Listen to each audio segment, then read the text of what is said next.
Hello, esteemed judges. My name is Usa, and today I'll be presenting my team's initiative called ABLE2Work.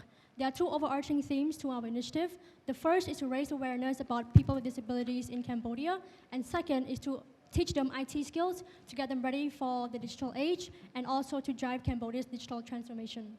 Now, before I start going on further, I'd like to premise by giving the starting point. So first is that the Sub-Decree 2009 states that for the private sector, 2% of its workforce should have people with disabilities. In the private sector, with companies with more than 100 people, 1% of its workforce should have people with disabilities. The only caveat is that this is not the case. And so let me lay it out for you. So in 2023, the population of the amount of people with disabilities is 870,000. Out of this amount, only 7,532 are holding jobs. In comparison, and put into perspective, imagine 100 people here, only one person here has a job. But why should we care? The reason why we should care is because it affects their livelihood, their well-being. It's someone's family, someone's wife, someone's daughter, someone's brother, and this really affects our society, and that's why we should care about it. The reason why it happens is, of course, discrimination is very prominent, not enough school or job training, and also limited access to education. But with problems, there are solutions. Our solution is to connect people with disabilities to the IT field. This is a sustainable and inclusive way. So how are we going to do this? So the first step is by spreading awareness. So how we're going to do this is by launching our social media campaign. So it'll be divided into three parts. The first is we're going to be interviewing with people with disabilities, successful ones, and we're going to let them tell their story of resilience and tenacity. Second is we're going to create videos about the ability and capabilities of people with disabilities as well, to empower others to say that they're not alone in this and that they too can do many great things. Third is we'll also be creating posters to post on our social media pages. Second is we're going to be finding donors to secure our fund. Third, we're going to be partnering up with educational institutions to build our school curriculum.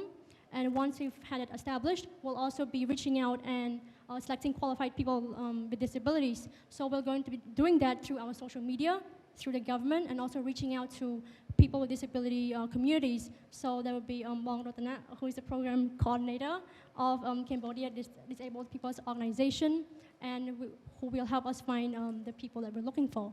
Once we've gotten that, we will kickstart our program, which will last for 1 year. Now, our vision is that once they've graduated from our program, we will be able to facilitate and also guide them to find job opportunities. Once they've gained work experience, they will hopefully become mentors of our program.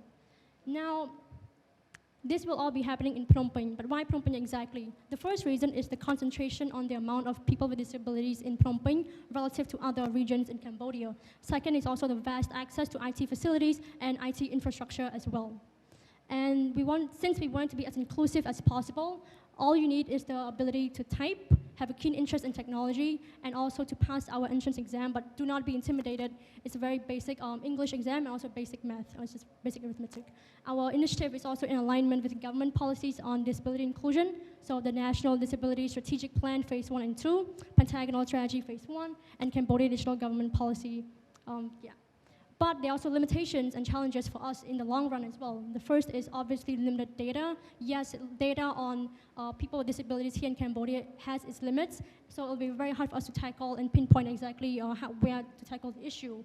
Second is financial constraints, limited infrastructure, and also capacity building with finding qualified mentors to teach our students with disabilities. However, these are outcomes. The first one is increased economic empowerment for people with disabilities. Second is enhanced innovativeness, and will also be contributing to open data, which will drive inclusive and sustainable growth for our society. And this is not impossible, as we've seen with Cambodia Disabled IT Team, who won gold medal in the Global IT Challenge for Youth with Disability in 2023. This is what we want. So this is our team, ABLE2Work. With us, we can drive Cambodia's digital transformation for more sustainable and inclusive growth for people with disabilities. Thank you for paying attention.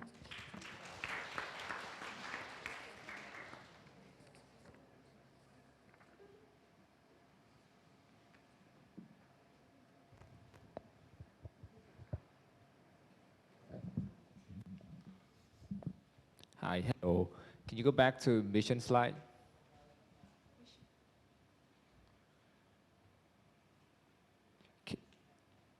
Can you explain a bit more on from the phase reach out and select qualified people with disability and to kickstart your program? What happened in between there?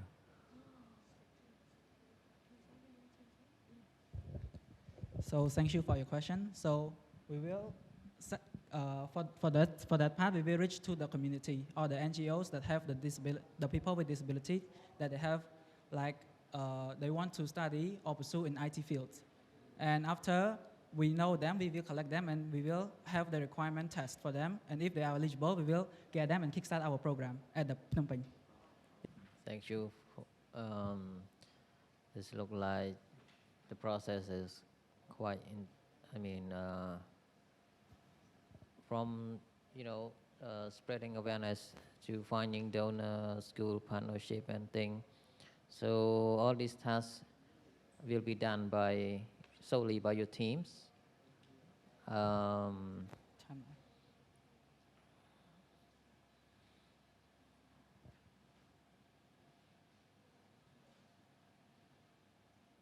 We do have our timeline, so we like to share. Okay.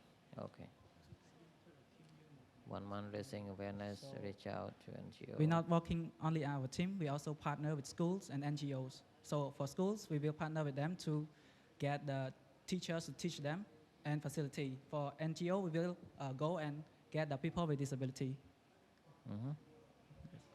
And for your question specifically, for raising fund, yes, we do it like the group members will do it. For example, me and her have experience from raising fund. We've been volunteering different projects, so we have experience for it. So we believe that we could we could raise fund for this project because we could see the potential and the impact on society. So you will create a platform also for.